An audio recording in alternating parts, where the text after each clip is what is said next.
guys, mwabala okunegata financial literacy in Uganda. Amanya gange nze Namanja Miriam. Abapya wane eno tusanyuse nnyo era tubaaniriza nnyo okutwegattako. Ku channel eno twogera all things finances, kwekyo ntegeeza making money, investing money, saving money, giving away money, byonna byonna ebikwatagana ne ssente bye twogerako ku channel eno. So omulundi ogwaggwa twatunuulira ngeri ki steps ki ze tuyitamu okubeera nga tuinvestinga mu treasury bills and bonds. So olunaku olwaleero topic yaffe eri ku interest ki gye tufuna ku these government securities, n'ekirala muntu ki alina okuinvestinga mu securities n'eno.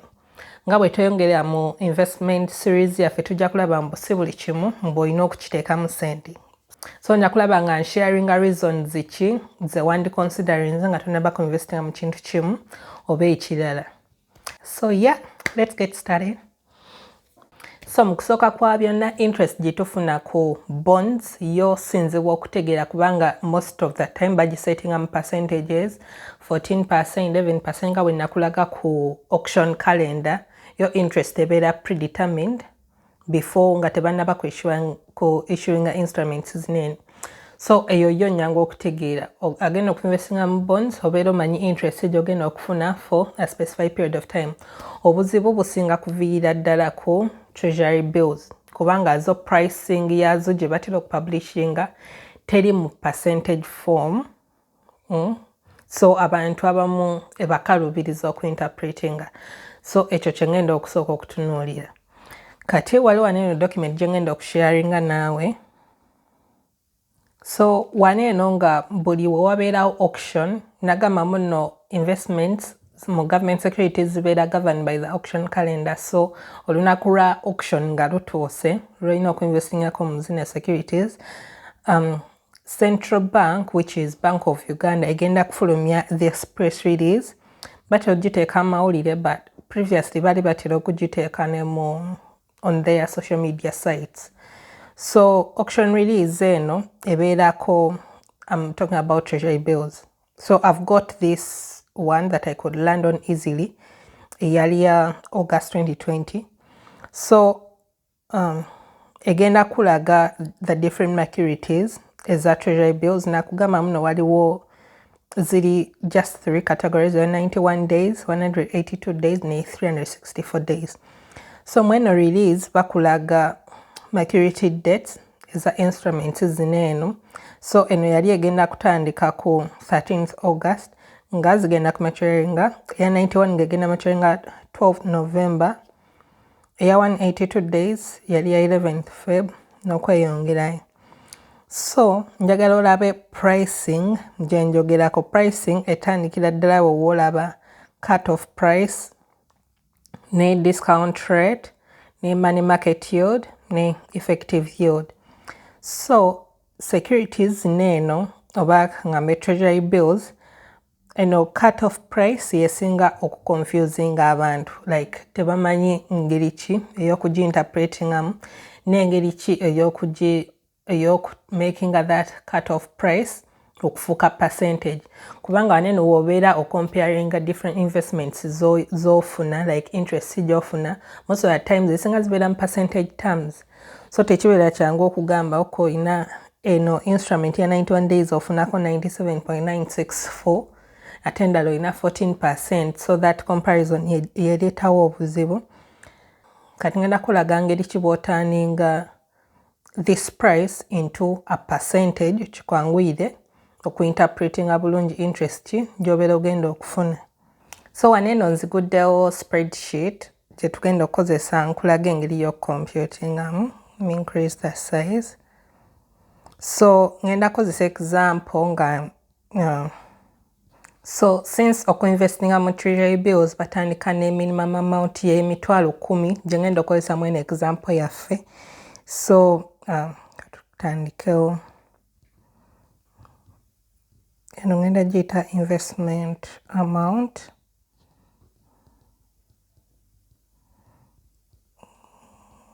Increase the size.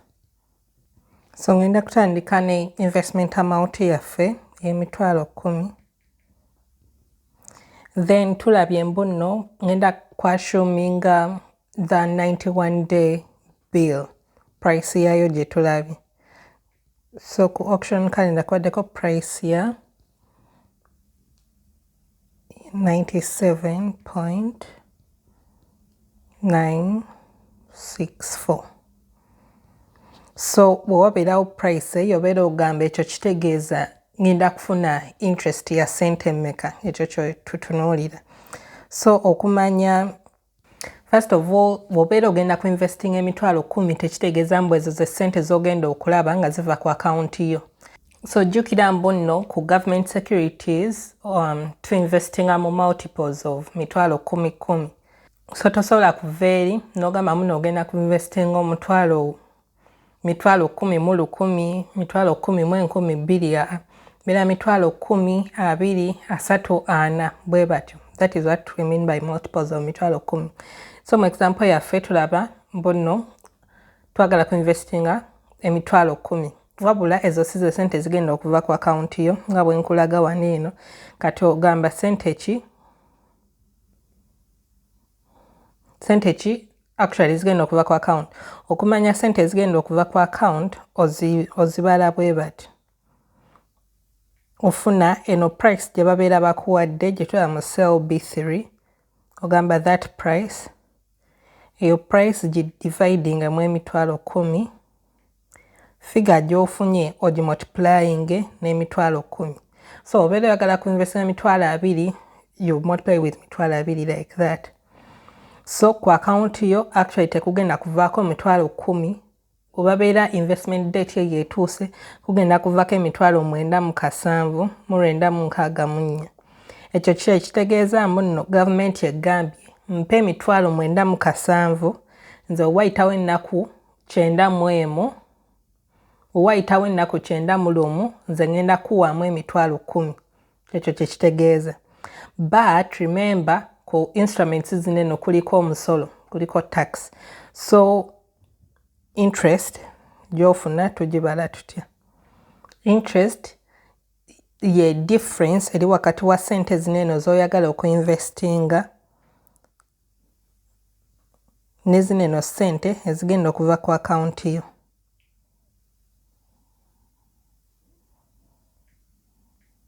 Mbu mitwalo 10 toolako mitwalo 9 ezigenda okuva ku akaunti yo. So this is the interest gy'ogenda okufuna. Let me reduce the decimal places. So ku mitwalo 10 wobeera investingidde ku eno price gye bagambye 97.964, kitegeeza oluvannyuma lw'ennaku 91 ogenda kufuna interest ya 1236. Wabula jjukira waliyo tax. Tax ku government securities eri 20% of the amount invested. Kineno kikyukako ng'oinvestinze mu bonds, because recently bangambye muno investing over above 10 years then tax rate ekyuka, but then simanyi lwaki omuntu yandinvestinze mu bonds for a period of more than 10 years. Maybe tujja funa omuntu akikola atunnyonnyola tuweeyo some reasons why they would choose to do that. So tax tugambye muno eri 20%. So let us compute the tax on this. Eri 20%, then you multiply that amount with this interest gye tulabyawo. So that will be the tax. So after tax interest ejja kubeera nga ye this 20,000 minus the tax. So interest actually egenda okujja ku account yo lugenda kuba 1,628. So which amount will come back? Kanjiyite amount to account. Amount to account ze zineno sente after maturity of the treasury bills ogenda okulaba nga zikomawo ku account yo. Jjukira twagambye sente zigenda okuva ku account yo zigenda kubeera emitwalo 970. So ziriwo ezigenda okukomawo. So zigenda okukomawo zigenda kubeera zineno ze wateekamu 970, then n'ogattako this after tax interest amount. So zineno sente zojja okulaba nga zikomawo ku account yo. Mwetwalo 9,900 nga kwavaako 9,700. That is after 91 days neno zojja okulaba nga zikomawo. That is the interest we get on treasury bills. So eno ye same formula applying ne ku 182 days, 364. It's the same concept that you use. You can always go back to the video and check how we've computed. But remember, eno tujirabye nga teri mu percentage terms. So how do we convert this to a percentage? So remember our price yino. Can take one in ekigambo percentage. How do we convert that amount to a percentage? So we put here our term. Our term is going to equate as a number of days of investing. So those are going to be 91 days. A year, these are days in the year, 365. Remember, interest ebeera annual rate. That percentage amount is annual. So that's why we need this number of days in the year. So to get the percentage, you're going to get, so kufuna percentage tujifuna tutya, we're going to say equals, I'm using two brackets because it's just rules of Excel for Excel users. So tugenda kufuna 100, with 100 is usually 100% because I know price ebeera out of 100. 97 ebeera tugambega 97%. In short, it's not really what it means, but I'm just explaining to you I'm getting 100 minus this amount. So you get 100 tolako price gyebakuwadde from that publishing gyebakoze. Then you divide that same amount with the price again, close the bracket. Then you divide that total amount kyofunyawo by this period. Kubanga jjukira tulina 91 days out of the total 365 days. You close the bracket. This is going to be the percentage interest. So I'm going to convert that to a percentage and increase the decimal point. So yeyo price yaffe ebadde 97.964 tugikonvertinze efuuse 8.336. That means ku mitwalo 10 nze tuinvestinze at this point in time for people who invested in August, interest gye baafuna yali an equivalent of 8.336. But remember that is annual. So obedo investinze for 91 days out of the 365. Kino eno kikuyamba kwasesinga investments zokola. Kangambe people who usually like to compare interest gyebafuna ku savings accounts versus gyofuna ku securities. So savings account jukira agenda kugamba tukuwa 1%, 2%, 4%. So jukira twali tu reviewinga savings account twalabanga interest eri between 0%. I think yali esinga obunene yali 4.5%. Yali 4.5% on savings accounts. So okiraba mbu nno omuntu investinze mu government securities abeera asingira ddala omuntu alese sente ezo ku savings account, cause ono ali mu kufuna kati 8.3% per annum interest compared to oli ali mu kufuna a maximum of 4%. And 4% eyo jjukira twakugamba mbuno okugifuna obeera olina nakubeera na sente nyingi ddala, most times sente ezikukangana mu bukadde 2. But then this is a person investing mitwalo 10, already ye ali guaranteed ko that this 8% interest. So how do you know that this percentage is correct? Katuji checking. Tugenda kufuna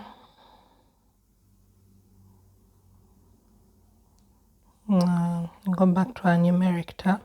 Tugenda kufuna this percentage 8.36. We multiply that with this amount that we're going to invest, the 97.6. When we enter interest annual, gy'obeera ogenda okufuna bw'obeera oinvestinze sente zineno 4 afuulya obeera ogenda kufuna kanaana mitwalo 10 obeera ogenda kufunako kanaana, but remember we're just investing for 91 days. So tugenda kufuna our 91 days divide by total number of days in the year, sente ezo zimultiplying, so portion eyo gyofunye ogimultiplying neno annual rate, ogenda kulaba nga sente zineno 2036 yeno interest gye twafunye mu kusooka eyabadde eri difference between what you're going to mitwalo 10 neno sente zigenda okuva ku account yo. I hope I'm not complicating things. Anyway, that was just for accuracy check, okulaga mbuno our percentage is correct. Kubanga oddayo n'ofuna kintu kyekimu. Lwaki tu deriving a percentage eno? Kubanga twagala kufuna some amount gye tucomparinga easily ne investments endala. So woddayo actually kweno press release Central Bank gyekola, ojja kulaba percentage gye twogerako eno eya money market yield. That amount you see there yeyebeera annualized rate oba equivalent of an annual rate gyobeera ogenda okufuna ku time period gy'ospecifyinze ey'okuinvestinga. Kansuubire ngezezaako okukinyonyola bulungi. Interest gye tufuna formula yemu applying at 182 days, 364 days. So just ddayo olabe auction release price gyetaddeko, funa amount yo gyoyagala okuinvestinga, yingiza mu formula gyenkulaze, you'll be able to determine percentage interest gyobabeera bagenda okuwa for time period gyo selectings. So kugenda ku point yaffe eddako bantu ki abalina okuinvestinga mu securities neno. So olabye muno interest ntono ddala gy'ofuna ku these government securities. Wabeera bulijjo waliwo ali yali mu kugamba mb'osobola okugaggawala ne zino securities. Bayinza okuba baakulimba. So sente ntono because these are risk-free investment. Obeera nga ali ku sure deal mu sente zo zigenda okukomawo. Jukira twali tutunulira video ya investing twalaba mbu nno the lower the risk gy'oyina, the lower the interest gy'ogenda okufuna oba the lower the return gy'ogenda okufuna ku eyo investment. Ensonga olaba mbu nno deal ezibeera ziri risky ennyo ziriko sente nnyingi ddala. It's just rule of nature. Category y'omuntu asooka alina okuinvestinga mu securities n'eno, most people actually have no choice but to invest. For example, insurance companies, corporations, sorry, I said people, corporations, cause according to the regulator, balina okufuna certain portion of their assets nga ziri invested mu government securities, kubanga at any point when people come to claim their money balina okubeera kushuwadde mu sente ze balina ozifuna. That is why it's a must for them to invest in these. Second category, I think Muslims. I'm going to put that in quotes because I must have heard it somewhere that tebalina kuinvestinga mu bonds, I think, yeah. So yeah, era tujja kiraba gy'ojjako eyo mbu nno investments zigenda kubeera nnyingi omuntu zasobola okukola, but si buli omu bw'asobola ozibeera. Most people it's because of their values, other people it's because of religion, tebakkiriza. Twalaba still risk eyinza okulemesa okuinvestinga mu kintu ekimu oba ekirala irrespective of how much money you can make off that investment. Category endala ey'abantu abalina okuinvestinga mu treasury bills and bonds is omuntu nga gwe otiira ddala okufiirwa sente zo, nga tosobola kwebaka ng'oluzinze 11 ku investment zo. Well, this is your type of investment. Waneeno w'oteeka sente zo mu government securities obeera oli more than certain mu sente zo zigenda kukomawo era zigenda kukola interest gye bakugambye gy'ogenda okufuna, togenda kukola loss. So obeera oli mu category endala nga tulimu abo benjogeddeko waggulu, sente zo kitegeeza tezirina kubeera mu government securities. But then securities neno ziyamba to hedge, kankiyite hedging oba kankiyite diversify your investments. In short, diversification kyenjogera mbu nno olina ssente zo ezimu zitadde mu something extremely risky naye ate weetaagayo endala nga ziri safe, if I'm not complicating things any further anyway. So just kufuna ssente zo n'ozigabisa mu bintu ebirala so that you're not putting your eggs in one basket. Yeah, so government securities might be your other basket. Osobola okuteekamu ssente zo as an investment vehicle. So nga tumaze government securities, tugenda kuddamu kutunuulira the next best, less risky investment gy'osobola okukola mu Uganda. Don't miss that video. It's important.